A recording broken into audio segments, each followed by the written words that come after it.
അസ്സലാമു അലൈക്കും വറഹ്മത്തുള്ളാഹി വബറകാതുഹു. അഊദു ബില്ലാഹി മിനശ് ശൈത്വാനിർ റജീം. ബിസ്മില്ലാഹിർ റഹ്മാനിർ റഹീം.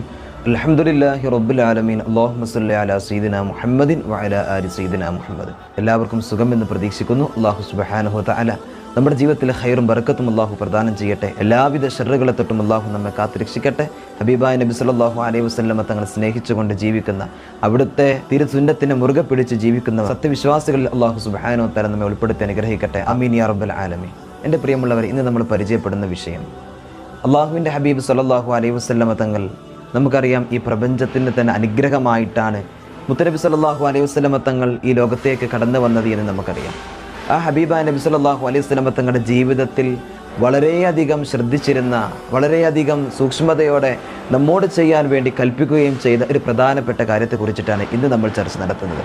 മഹദിയായ ആയിഷത്ത് സിദ്ദീഖ റളിയല്ലാഹു അൻഹ, മഹദി മുത്തനബി സല്ലല്ലാഹു അലൈഹി വസല്ലം തങ്ങളുടെ ജീവിതത്തിൽ നിന്നും അവിടുന്ന് കണ്ടു കഴിഞ്ഞ, അവിടുന്ന് തൻ്റെ ജീവിതത്തിൽ പകർത്താൻ വേണ്ടി ഏറ്റവും കൂടുതൽ മറ്റുള്ളവർക്ക് ജീവിതത്തിലൂടെ ഉപദേശം കാണിച്ചു കൊടുത്ത, ജീവിച്ച് കാണിച്ചു കൊടുത്ത അള്ളാഹുവിൻ്റെ പ്രവാചകർ സല്ലല്ലാഹു അലൈഹി വസല്ലം തങ്ങളുടെ ആ ഒരു അധ്യാപനത്തിൽ നിന്നും വളരെയധികം നാം ശ്രദ്ധിക്കേണ്ട പ്രധാനപ്പെട്ട ഒരു കാര്യം ആയിഷത്ത് സിദ്ദീഖ റളിയല്ലാഹു അൻഹ അവിടുന്ന് നമ്മെ പരിചയപ്പെടുത്താണ്.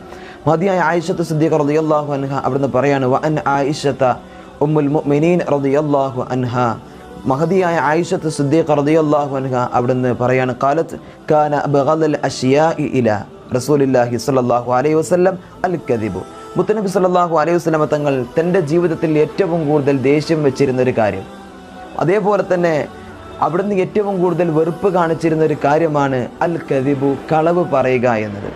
നമുക്കറിയാം, നമ്മുടെ ഒരു നേരത്തെ സുഖത്തിന്, അല്ലെങ്കിൽ ഒരു നേരത്തെ സംരക്ഷണത്തിന് വേണ്ടിയിട്ട്, അല്ലെങ്കിൽ എന്തെങ്കിലും ഒരു കാര്യലാഭത്തിന് വേണ്ടിയിട്ട് കളവ് പറയാറുണ്ട്. ഇല്ലത് ഇല്ല എന്ന് പറയുന്നു, ഇല്ലാത്തത് ഉണ്ട് എന്ന് പറയുന്നു. വാക്കുകളിൽ വൈരുദ്ധ്യം പലപ്പോഴും നമ്മൾ സ്വീകരിക്കാറുണ്ട്. എന്താണ് കാരണം? അത് ഒരു നേരത്തെ ഒരു സുഖമാണ്. മുത്തനബി സല്ലല്ലാഹു അലൈഹി വസല്ലം തങ്ങൾ പറയുന്നു, ഒരിക്കലും ജീവിതത്തിൽ അതുണ്ടാകരുത്, കളവ് പറയരുത്. അള്ളാഹു നമ്മെ കാത്തുരക്ഷിക്കട്ടെ. പല ആളുകളുടെ വാക്കുകളിൽ നിന്നും നമുക്ക് കളവ് വന്നു ചേരുന്നത് നമുക്ക് കാണാൻ കഴിയും. അതിൻ്റെ സത്യാവസ്ഥ അദ്ദേഹം പറയുന്നതിൻ്റെ, അല്ലെങ്കിൽ അവർ പറയുന്നതിന് അടുത്തേക്ക് പോലും എത്തിയിട്ടുണ്ടാകില്ല. അങ്ങനത്തെ ചില കാര്യങ്ങളൊക്കെ ചില ആളുകൾ പറയുന്നതായിട്ട് നമുക്ക് കാണാൻ കഴിയും. പക്ഷേ മുത്തനബി സല്ലല്ലാഹു അലൈഹി വസല്ലം തങ്ങൾ പഠിപ്പിക്കാൻ, മുത്തനബിക്ക് ഏറ്റവും കൂടുതൽ, ഇതൊരു വിശ്വാസിയോടാണ് പറയുന്നത് കേട്ടോ. ഒരു വിശ്വാസിയെ സംബന്ധിച്ചിടത്തോളം ഹബീബായ നബി സല്ലല്ലാഹു അലൈഹി വസല്ലം തങ്ങളുടെ വാക്കുകൾ അവിടുന്ന് മുറുകെ പിടിച്ച് ജീവിക്കുക എന്നത് അവൻ്റെ ഉത്തരവാദിത്തമാണ്. അവനെക്കുറിച്ചിട്ടാണ്, അവനോടാണ് ഈ കാര്യങ്ങൾ പറയുന്നത്. അള്ളാഹു നമുക്ക് ബോധം നൽകി അനുഗ്രഹിക്കട്ടെ. എൻ്റെ പ്രിയമുള്ളവർ, അതുകൊണ്ട് മുത്തനബി സല്ലല്ലാഹു അലൈഹി വസല്ലം തങ്ങൾ പറയാൻ, അവിടെ നിന്ന് ഒരിക്കലും തന്നെ കളവിനെ സ്വീകരിക്കുന്നത് മുത്തനബിക്ക് ഇഷ്ടമില്ലായിരുന്നു എന്ന് ആയിഷത്ത് സിദ്ദീഖ റളിയല്ലാഹു അൻഹ അവിടുന്ന് നമ്മെ പഠിപ്പിക്കുകയാണ്. ഒരു വിശ്വാസിക്ക് അത് പറ്റുകയില്ല. ഒരിക്കലും തന്നെ കളവ് പറയുക എന്നത് ഒരു വിശ്വാസിയെ സംബന്ധിച്ചിടത്തോളം അവർക്ക് പറ്റുന്നില്ല. മുത്തനബി സല്ലല്ലാഹു അലൈഹി വസല്ലം തങ്ങൾക്ക് കളവ് പറയുന്നത് ഏറ്റവും കൂടുതൽ വെറുപ്പുള്ള ഒരു കാര്യമാണെങ്കിൽ, അള്ളാഹു സുബ്ഹാനഹു വ തആലക്ക് അത് എത്രത്തോളം വെറുപ്പായിരിക്കും. മുത്തുനബിക്ക് വെറുത്താ പിന്നെ അള്ളാഹ്ക്ക് വെറുപ്പുണ്ടാവൂലേ? അല്ലേ? ഒന്ന് ആലോചിച്ച് നോക്കൂ നിങ്ങൾ. എന്നാൽ അതേപോലെ തന്നെയാണ് ആ അള്ളാഹുവിന് വെറുപ്പുള്ളത് ഒരിക്കലും മലക്കുകൾ ചെയ്യൂല. അള്ളാഹുവിൻ്റെ റഹ്മത്തിൻ്റെ പരിശുദ്ധമായ മലക്കുകൾ, ആ മലക്കുകളുടെ പ്രാർത്ഥനയും മലക്കുകളുടെ ഒരു സംരക്ഷണവും നമുക്ക് വേണം. ആ മലക്കുകളുടെ സംരക്ഷണവും പ്രാർത്ഥനയും എവിടെ നിന്നാണ് പിന്നെ നമുക്ക് ലഭിക്കുക? നാം കളവ് പറയുന്നവരായാൽ, മറ്റുള്ളവരെ കുറിച്ച് ഇല്ലാത്തത് പറയുന്നവരായാൽ, ഇല്ലാത്ത കാര്യമുണ്ട് എന്നും ഇല്ലത് ഇല്ല എന്നും പറയുന്ന സ്വഭാവമൊക്കെ നമ്മുടെ ജീവിതത്തിൽ ഉണ്ടായിക്കഴിഞ്ഞാൽ പിന്നെ എവിടെ നിന്നാണ് ആ ഹബീബായ നബി സല്ലല്ലാഹു അലൈഹി വസല്ലം തങ്ങളുടെ വലിയ അനുഗ്രഹവും മലക്കുകളുടെ കാവലും ഇതൊക്കെ നമുക്ക് പിന്നെ എവിടെ നിന്നാണ് കിട്ടുക? അള്ളാഹുവിൻ്റെ പരിശുദ്ധമായ സഹായം എവിടെ നിന്നാണ് പിന്നെ നമുക്ക് ലഭിക്കുക? കാരണം പടച്ച റബ്ബ് പറഞ്ഞതിൽ നിന്നും വല്ലാതെ വ്യതിചരിച്ച ഒരു രീതിയിലാണ് മനുഷ്യൻ നടന്നു പോകുന്നതെങ്കിൽ, അല്ലേ? അള്ളാഹു തആല പറഞ്ഞതാണ്, അള്ളാഹ്ക്ക് ഇഷ്ടമില്ലാത്ത കാര്യമാണ് കളവ് പറയുക എന്നുള്ളത്. പിന്നെ എങ്ങനെ പഠിച്ചു നമ്മൾ പറഞ്ഞത് കേൾക്കുമോ? ഒന്ന് ആലോചിച്ച് നോക്കൂ. നമ്മൾ തന്നെ ഒരാൾക്ക് വേണ്ടിയിട്ട് എല്ലാവിധ സൗകര്യങ്ങളും ചെയ്തു കൊടുക്കുകയാണ്, ഒരു വ്യക്തിക്ക് വേണ്ടിയിട്ട്.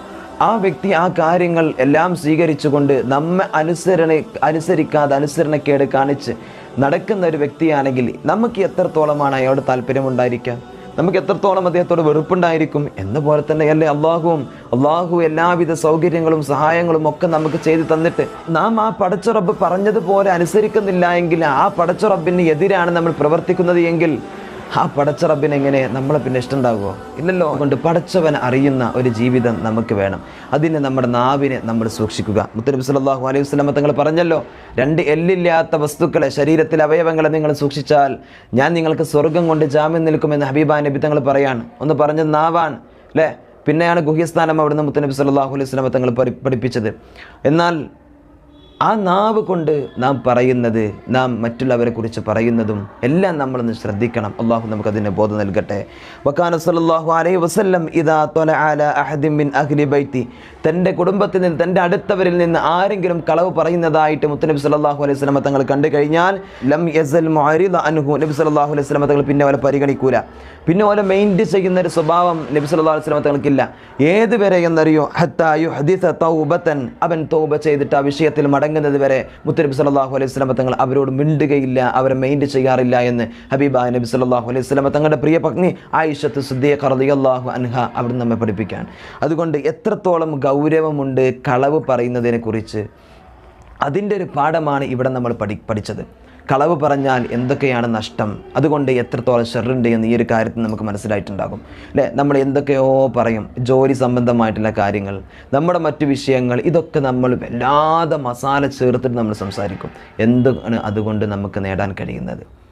ഒന്ന് ആലോചിച്ച് നോക്കൂ, സ്വയം ഒന്ന് ചിന്തിക്കൂ. ഇങ്ങനെ കളവ് പറഞ്ഞിട്ട് നമുക്ക് എന്താണ് അതിൽ നിന്ന് നമുക്ക് നേടാൻ കഴിയുന്നത്? വീണ്ടും മറ്റുള്ളവരുടെ മുമ്പിൽ നമ്മൾ വഷളാവുക, മറ്റുള്ളവരുടെ മുമ്പിൽ ഇല്ലാതെയാവുക എന്നല്ലാതെ കളവ് കൊണ്ട് നമുക്ക് ഒരു നേട്ടവും ലഭിക്കാൻ പോകുന്നില്ല. നമ്മളൊക്കെ നമ്മുടെ കാര്യലാഭങ്ങൾക്ക് വേണ്ടിയിട്ട് നമ്മൾ കളവ് പറയും. നമ്മൾ സ്വയം ഒന്ന് മനസ്സിലാക്കുക, ഇതുകൊണ്ട് ഒരു ലാഭവും നമുക്ക് ലഭിക്കുന്നില്ല. ദുനിയാവിൽ നിന്നുമില്ല, ആഖിറത്തിൽ നിന്നുമില്ല. ഒരു സെക്കൻഡ് ചിലപ്പോൾ നമുക്കൊരു ശമനം തോന്നിയേക്കാം, ഒരു സമാധാനം തോന്നിയേക്കാം. പക്ഷേ ചിലപ്പോൾ അതിൻ്റെ തൊട്ട് പിറകിൽ മണിക്കൂറുകൾ കഴിഞ്ഞാൽ, സെക്കൻഡുകൾ കഴിഞ്ഞാൽ വലിയ തിരിച്ചടിയായിരിക്കും ആ കളവ് കൊണ്ട് പിന്നീട് നമ്മൾ നേരിടുന്നത്. അപ്പോൾ പിന്നെ നമ്മൾ അതിലും വലിയ കളവ് പറയേണ്ടി വരും ആ ഒരു കാര്യത്തെ നമ്മൾ ശരിയാക്കാൻ വേണ്ടിയിട്ട്. പിന്നെയും നമ്മൾ ആ പ്രശ്നം പരിഹരിക്കാൻ ചിലപ്പോൾ അതിലും വലിയ കളവ് നമ്മൾ പറയേണ്ടി വരും. ഈ ഒരു അവസ്ഥയിലേക്കൊക്കെ മനുഷ്യരായ നമ്മൾ എത്തിപ്പെടുന്നത് എന്താണ്? കളവ് കൊണ്ടാണ്. അതുകൊണ്ട് നമ്മൾ നാവിനെ സൂക്ഷിക്കുക. അല്ലാഹു സുബ്ഹാനഹു തആല നല്ല ബോധം അല്ലാഹു നമുക്ക് നൽകട്ടെ. നാവിനെ സൂക്ഷിച്ചുകൊണ്ട് ജീവിക്കാൻ അല്ലാഹു നമുക്ക് തൗഫീഖ് നൽകട്ടെ. പടച്ച റബ്ബ് നമ്മെ എല്ലാവിധ ഷർറുകളെ തൊട്ടും അല്ലാഹു കാത്ത് രക്ഷിക്കട്ടെ. അല്ലാഹു നല്ല രീതിയിൽ ജീവിച്ച് നല്ല രീതിയിൽ ഈമാനോട് കൂടി മരിക്കാൻ അല്ലാഹു നമുക്ക് എല്ലാവർക്കും തൗഫീഖ് നൽകട്ടെ. ആമീൻ. അസ്സലാമു അലൈക്കും വറഹ്മത്തുള്ളാഹി.